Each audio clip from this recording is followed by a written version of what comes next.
ఓం సాయిరామ్. ఈరోజు మనం ఈ వీడియోలో లౌకిక విద్య, ఆధ్యాత్మిక విద్య వ్యత్యాసం ఏమిటి తెలుసుకునే ప్రయత్నం చేద్దాము. ఉదాహరణకి నేను ఈ జన్మలో పిహెచ్డి చేశాను. మరణానంతరం మరలా జన్మలో నేను ఎల్కేజీ నుంచి మాత్రమే చదవాల్సి ఉంటుంది. అంతేకాని నేను పోయిన జన్మలో పిహెచ్డి చేశాను, ఆ పై చదువులు చదువుతాను అంటే కుదరదు. అదే ఆధ్యాత్మిక జీవితంలో నేను ఈ జన్మలో 60 మార్కులు సంపాదించుకొని వెళ్ళిపోయాను. ఆ తర్వాత జన్మలో 61వ మార్కు నుంచి నా ప్రయాణం కొనసాగుతుంది. ఆధ్యాత్మికత జీవితం మాత్రం మన వెంట వస్తూ మనల్ని అక్కడి నుంచి నడిపిస్తూ ఉంటుంది. అందుకని వీలైనంతగా కూడా సమయాన్ని అంతా కూడా ఆధ్యాత్మికత వైపు తిప్పుకొని వచ్చిన ఈ మానవ జన్మని సార్థకత చేసుకునే ప్రయత్నమే చేయాలి. మానవ జన్మ చాలా దుర్లభమైనది, మరలా మరలా రాదు. కోటాను కోట్ల జన్మల తరువాత ఒక్క అవకాశంగా ఈ మానవ జన్మ తీసుకుని వస్తాము. అటువంటిది సార్థకత చేసుకునే ప్రయత్నం మాత్రమే చేయాలి. రామకృష్ణ పరమహంస వారిని శిష్యుడు ఒక ప్రశ్న అడుగుతారు, స్వామి, మానవ జన్మ మరలా వస్తుందా అని. అయ్యో, ఎందుకు రాదు? మనిషిగా చనిపోతే తప్పకుండా మానవ జన్మ వస్తుంది నాయనా అని చెప్తారు. అంటే మనం మానవతా విలువలతో పోయామా? మనం మనిషిగా ఉన్నంత వరకు మనం ఎలాంటి జీవనం గడిపి ఎంత పుణ్యం మూటగట్టుకొని వెళ్ళామన్నదే ఇక్కడ సమాధానము. అటువంటి మానవ జన్మని దుర్లభం చేసుకోకూడదు. వీలైనంతగా ఆధ్యాత్మికతలో గడపాలి. అయ్యో, ఇది కలికాలం అండి, దేవుడు దైవం అని కూర్చుంటే ఎలాగా? ఉరుకుల పరుగుల జీవితము, అస్సలు మంచితనంగా ఉంటే అస్సలు బతకలేమండోయ్ ఈ కలికాలంలో ఇలా అంటూ ఉంటాం చాలా మందిని. మబ్బులు లేని ఆకాశాన్ని చూపించగలమా? చూపించలేము. అదేవిధంగా పడవ నీటి మీదే ప్రయాణం చేస్తూ ఉంటుంది. అయ్యో, పడవ నీళ్ళ మీద వెళ్తుంది, ఇదేంటి అంటే కుదరని పని. కలికాలం కూడా అంతే. ఈ కలికాలం కలహాల కాలం అనుకునే కన్నా కూడా బ్రహ్మగారు ఒక మాట చెప్పారు. కలిపురుషుణ్ణి ఆదేశించారు, గురుబిడ్డల జోలి పోకు సుమా నీవు, గురుబిడ్డల జోలి కన్నెత్తైనా చూడకు అని కూడా చెప్పారు. ఇది కూడా మనం అండర్లైన్ చేసుకోవాలి. మానవ జన్మ ఉన్నంత వరకు మంచి పనులు చేస్తూ ఉండాలి, మంచి మాటలు వింటూ ఉండాలి. వీలైనంత వరకు కూడా భగవన్నామ స్మరణలో, భగవత్ చింతనతో క్షేత్ర దర్శనాలు చేస్తూ, అంటే మన ఈ బిజీ లైఫ్తో పాటు దీన్ని కూడా ఇంక్లూడ్ చేసుకొని మనం గడుపుతూ ఉండాలి. లేకపోతే ఎలా ఉంటుంది అనేది ఈ చిన్న ఉదాహరణ. తులసీదాస్ మహారాజు వారి చరిత్రలో చాలా అత్యద్భుతంగా ఉంటుంది ఒక కథ. వీరు కాశీలో ఉన్నప్పుడు రోజు కూడా ఆ గంగమ్మ తల్లి ఒడ్డున ప్రవచనాలు చేస్తూ రామాయణం చెబుతూ ఉండేవారు. వీరు రామాయణం చెబుతూ ఉంటే హనుమంతుల వారు కూడా వచ్చి కూర్చొని వింటూ తన్మయత్వం చెందేవారంట. అలా ఉంటున్నాయి వారి మంచి మాటలు, ప్రబోధాలు, ప్రవచనాలు. ఇలా కాశీ గ్రామంలో అందరూ వచ్చేవారు. అలనాడు ఒక్క ఇంటి అతను మాత్రం ప్రవచనానికి ఏ రోజు రావట్లేదు. దాంతోటి మహనీయుడు కదా, ప్రతి ఒక్కళ్ళని ఉద్ధరించాలి అనే ఉంటుంది తప్ప స్వార్థము, వచ్చిన వాళ్ళకే చెప్దాము లేకపోతే లేదు, ఇలా ఉండేది కాదు తులసీదాస్ మహారాజ్కి. పోనీలే అని ఆ మహనీయుడు వారి ఇంటికెళ్ళి తలుపు తట్టి, నీకు 4 మంచి మాటలు చెబుతాను, వింటావా అని అడుగుతారు. మహాప్రభు, నాకు చాలా పనులున్నాయి, ఇలాంటివి వినే సమయం నాకు లేదు, మీరు రేపు రండి అని చెప్తారు. మహనీయుల మనసు వెన్న కంటే మెత్తగా ఉంటుంది. వారి దయార్థ హృదయం ఏమీ అనుకోలేదు. మరుసటి రోజు మరలా వచ్చారు, మరలా తలుపు కొట్టారు. మహానుభావ, నాకు ఈ రోజు కూడా తీరిక లేదు, మీరు రేపు దయచేయండి అని చెప్తారు. అంతే, ఏ మాత్రం మనసు చిన్నబుచ్చుకోకుండా మరలా 3వ రోజు వచ్చారు. అయ్యా మహాప్రభు, నాకు కుదరదు, నేను సంపాదనలో బిజీగా ఉన్నాను, నాకు సమయం లేదు, ఇవన్నీ వింటూ కూర్చుంటే నాకు వచ్చే సంపాదన పోతుంది. మీరు ఒక 3 నెలలు కాదు 1 సంవత్సరం తర్వాత దయచేస్తే మంచిది అని చెప్పి కొంచెం పరుషంగానే మాట్లాడి పంపిస్తారు. ఏం చేస్తాము, మంచి మాటలు చెబుతామన్నా వినే యోగ్యత లేదు అని తులసీదాస్ గారు వెళ్ళిపోతారు. ఆ తర్వాత మరల సంవత్సరం తర్వాత మరల వచ్చి తలుపు తడితే వీరి కుమారుడు తలుపు తీస్తారు. నాన్నగారు కాలం చేశారండి, లేరు అని చెప్తారు. అయ్యో, ఉన్న జన్మలో ఒక్క 4 మంచి మాటలైనా వినలేదే, వెళ్ళిపోయారు అని పాపమని తలచి వెనుతిరిగి వస్తూ ఉంటే పశువుల పాకలో ఒక ఎద్దు కన్నీరు పెడుతూ ఈ మహనీయుడికి దర్శనమిచ్చింది. అంతే, ఆ ఎద్దు దగ్గరికి తులసీదాస్ గారు వెళ్ళారు. వారికి దివ్య దృష్టి ఉంటుంది, మహనీయులు కదా, అర్థమైంది. ఆ ఇంటి యజమాని సంపాదన సంపాదన సంపాదన అంటూ ఏ రోజు దైవ కార్యాలు చెయ్యలేదు, మంచి మాటలు వినలేదు, పుణ్యక్షేత్ర దర్శనం చెయ్యలేదు, మహనీయుని పరుషంగా కూడా మాట్లాడారు. ఇంటి వరకు వచ్చిన అదృష్టాన్ని కాళ్ళదన్నుకున్నారు. అంతే, ఇంకా సరే వేరే జన్మ తీసుకున్నా కూడా నీవు సంపాదించి పెడుతూనే ఉండు అని చెప్పి అతనికి ఆ ఎద్దు జన్మ తీసుకోవడం జరిగింది. ఇప్పుడు అంతే కదా, పొలంలో దున్ని దున్ని పగలంతా ఎండనక వాననక కష్టపడి, ఎద్దులే కదండి అంత కష్టపడతాయి. సో ఇప్పుడు కూడా కష్టపడాలి అని అతనికి ఆ జన్మ వచ్చింది. ఇప్పుడు కన్నీరు కార్చింది ఎద్దు అక్కడ అంటే దానికి తెలిసి కాదు, మహనీయుని చూడగానే అవి అలవోకగా వచ్చాయి. అంటే లోపల అది పశ్చాత్తాపడుతూ ఉండడం వల్ల వచ్చింది. ఇది మనలో ప్రతి ఒక్కళ్ళకు కూడా కలుగుతుంది. కొంతమంది ఎదురైనప్పుడు కోపం వస్తూ ఉంటుంది, మరి కొంతమందిని చూసినప్పుడు ఏదో తెలియని ఆత్మీయత, ఎక్కడో చూసినట్టుందండి మిమ్మల్ని, ఎప్పుడన్నా మనం కలిసామా, ఇలా ఒక ఆత్మీయత వస్తుంది. అంటే అది ఇప్పటి సంబంధం అయ్యి ఉండదు, ఎప్పటి రుణానుబంధమో. కొంతమందిని చూడగానే లోపల ఆత్మకది తెలుస్తుంది తప్ప మనకి గుర్తించి కాదు. సో అలా ఆ జన్మ వృధా చేసుకొని అదే ఇంట్లో మరలా ఏదో ఒక రూపంలో అయినా సంపాదించి పెట్టే ఒక జంతు జన్మ తీసుకొని ఆ పెద్ద మనిషి వెళ్ళిపోయాడు. అందుకని మానవ జన్మ దుర్లభం కాబట్టి వచ్చిన ఈ జన్మని సద్వినియోగం చేసుకోవాలి. ఒక కథ గుర్తొస్తుంది నాకు. అదేమిటి అంటే, ఒక పండితుడు బెస్తవాడు, అంటే పడవ నడిపే అతను పడవ ఎక్కారు. ఈ ఒడ్డు నుంచి ఈ ఒడ్డుకు చేరే క్రమంలో ఈ పండితుడు అడుగుతూ ఉన్నాడనమాట పడవ నడిపే అతన్ని, బాబు నీకు శాస్త్రం తెలుసా అని. బాబయ్య నాకు ఏ శాస్త్రము తెలీదు బాబయ్య అంటాడు. అవునా, నీకు శాస్త్రం తెలీదా, అయితే నీకు 25% జన్మ వేస్ట్ అంటాడు. మరలా కొద్దిగా ముందుకు పోగానే, బాబు నీకు మీమాంస తెలుసా అని అడుగుతాడు. బాబయ్య నాకు మాంసం తెలుసు కానీ మీమాంస తెలీదు బాబయ్య అంటాడు. అయితే మరో కొద్దిగా జన్మ నీది వేస్ట్, నీకేమీ తెలీదు అంటాడు. ఇంకొంచెం పోగానే, నీకు నీ భవిష్యత్తు తెలుసా అని అడుగుతాడు. బాబయ్య నాకు ఈ జాతకాలు భవిష్యత్తులు ఏమీ తెలీదు బాబయ్య, ఏదో పడవ నడుపుకొని బతకడమే నాకు తెలుసు, నాకు ఈత మాత్రమే వచ్చు బాబయ్య అంటాడు. అవునా, ఇంకొక 25% నీ జీవితం మొత్తం వేస్ట్ అయిపోయింది అంటాడు. మరికొద్ది క్షణాల్లో ఆకాశం అంతా మేఘావృతం అయిపోయి పెద్ద వర్షము.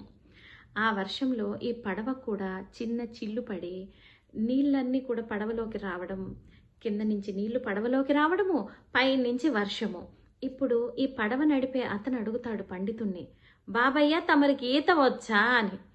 అయ్యో నాకు ఈత రాదు అంటాడు.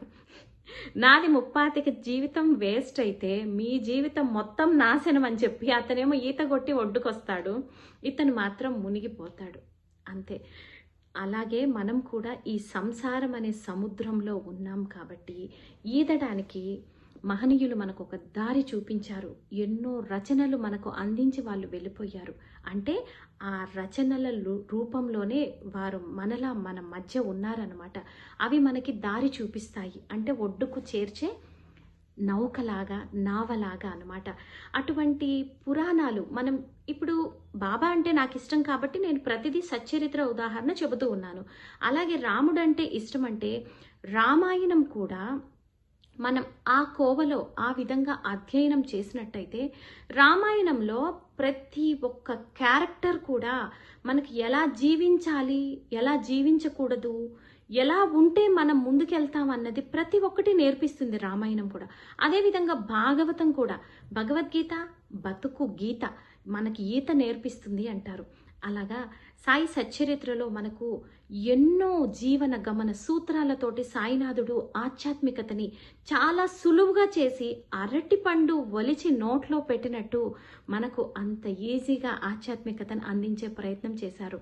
అవన్నీ చదివి వాటిలో ఉన్న అంతరార్థాన్ని మనం గ్రహించి అవి లీలలుగా కాకుండా ఒక ముఖ్యమైనటువంటి సూత్రాలు, మన బతుకు ఈత సూత్రాలుగా మనం భావించి నేర్చుకున్నట్టయితే నిజంగా ఈ సముద్రాన్ని కూడా అలవోకగా ఈదగలం అన్నమాట. ఆ విధంగా మొట్టమొదటి అధ్యాయంలోనే మనకి సాయినాథుడు ఏం చెప్పారు? మనం ఇన్నాళ్ళు పారాయణం చేశాము. తిరుగలి తిప్పి గోధుమలు విసిరి గోధుమ పిండిని ఊరు పొరిమేలలో చల్లితే కలరా వ్యాధి మటుమాయం అయిపోయింది అని తెలుసు. అసలు ఆ పేరాగ్రాఫ్ అంతా కూడా చాలా క్షుణ్ణంగా రాశారు. మొట్టమొదట బాబావారు గోధుమలు ఎలా విసిరారు అంటే, కూర్చున్నప్పటికీ బాబాగారు ముఖ ప్రక్షాళన చేసుకున్నారు, తమ చేతి కఫ్నీని పైకి మడుచుకున్నారు, ఒక గోనె పట్ట వేశారు, దాని మీద తిరుగలిని ఉంచారు. ఈ విధంగా లైన్ టు లైన్ చాలా క్రమ పద్ధతిగా రాసుకుంటూ వచ్చారు. అంటే మనం ఏ పని ప్రారంభించినా కూడా క్షుణ్ణంగా ఆలోచించి ఒకదాని వెంట ఒకటి ఒక ప్రణాళికబద్ధంగా చేసుకున్నట్టయితే మనం ఆ పని సక్సెస్ చేసి చూపించగలం అన్నమాట. ఇది నేర్పారు. ఇంకొకటి పెద్ద నీతి ఏమిటి అంటే, సేవాభావంతో మనం చేస్తున్నది తప్ప ఒప్ప, ఇది మనకి మనం పరిశీలన చేసుకోవాల్సిన అంశము. ఒక 4 స్త్రీలు వస్తారు ద్వారకామాయికి. బాబావారు గోధుమలు విసురుతున్నది చూస్తారు. చూసి ఏమంటారు? వీళ్ళు సేవ చేయడానికి వస్తారు. సరే సేవ చేస్తానన్నారు కదా అని బాబావారు పక్కకు తప్పుకొని ఆ 4 స్త్రీలని పిండి విసరడానికి తిరగలి ఇచ్చేస్తారు. వీళ్ళేం చేశారు? విసిరినంతసేపు కూడా బాబాకు ఇల్లు వాకిలి లేదు, భార్య బిడ్డలు లేరు, బాబా మీద ఆధారపడిన వారు లేరు, బాబా పోషించవలసిన వారు ఎవ్వరూ లేరు. ఈ గోధుమలతో వారికి ఏమిటి పని? వారు భిక్షతో జీవితం కొనసాగిస్తూ ఉంటారు. గోధుమ పిండి వారేం చేసుకుంటారు? ఈ పిండి మనకే పంచిపెడతారు కాబోలు అని ఇవే మాటలు. సేవ చేస్తున్నంతసేపు ఇదే ఆలోచన. ఆ విధంగా ఆలోచించి వారిలో వారు గుసగుసలాడుకొని పిండి విసరడం అంతా అయిపోయిన తర్వాత ఆ పిండిని 4 భాగాలుగా చేసి తలా ఒక భాగం పట్టుకుపోవడానికి సంసిద్ధులయ్యారు. అంతే సంగతి. బాబా ఉగ్ర రూపం దాల్చి ఎవ్వరబ్బ సొమ్మని తీసుకొని వెళ్తున్నారు, మీ నుండి గోధుమలు నేనేమైనా వాడుకుంటున్నా ఏమి అని చెప్పి చాలా గంభీర వచనాలు పలుకుతారు అక్కడ. అంటే మనలో ఆశని, మనలో వ్యామోహాన్ని బాబా అక్కడ గంభీరంగా అరిచారే తప్ప అక్కడ ఉన్న వారిని కాదు. వారు మంచి ఆలోచనతో మంచి పాటలు పాడుతూ విసిరినంతసేపు బాబా ఏమీ అనలేదు. ఎప్పుడైతే తీసుకొని పోవాలి ఇది నాకు అన్న ఆశ లోపల వచ్చిందో ఇంకా బాబా ఉగ్ర రూపం దాల్చారు. అసలు ఎప్పుడు చూసినా సేవాభావం అనేది నిష్కామంగా చెయ్యాలి. అది ఏ పరిస్థితుల్లో అయినా సరే.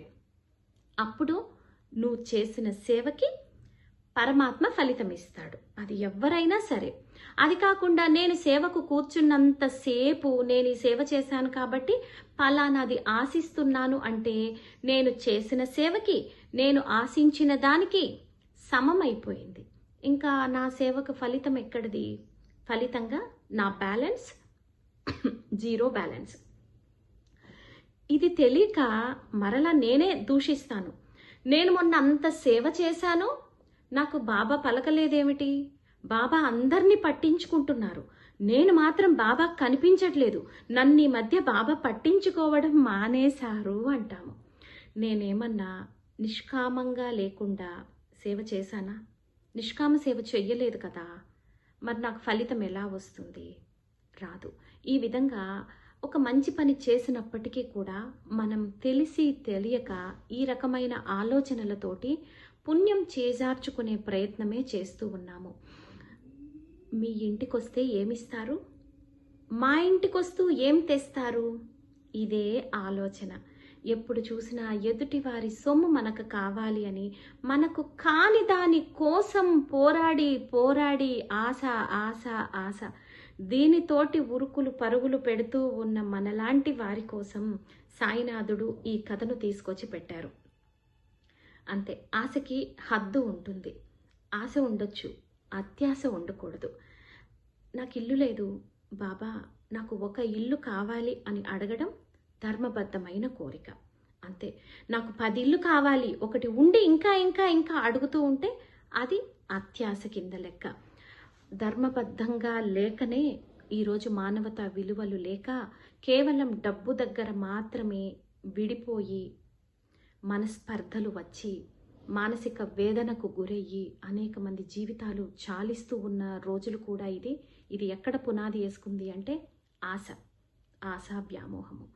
ఎదుటివారి సొమ్ము మీద ఆశ వద్దు. ధర్మబద్ధంగా చేసి ఆ ధర్మబద్ధంగా వచ్చిన సంపాదనని మనం ఖర్చు పెట్టుకున్నంత వరకు మన జీవితం సుఖ సంతోషాలతోటి హాయిగానే గడుపుతూ ఉంటాము.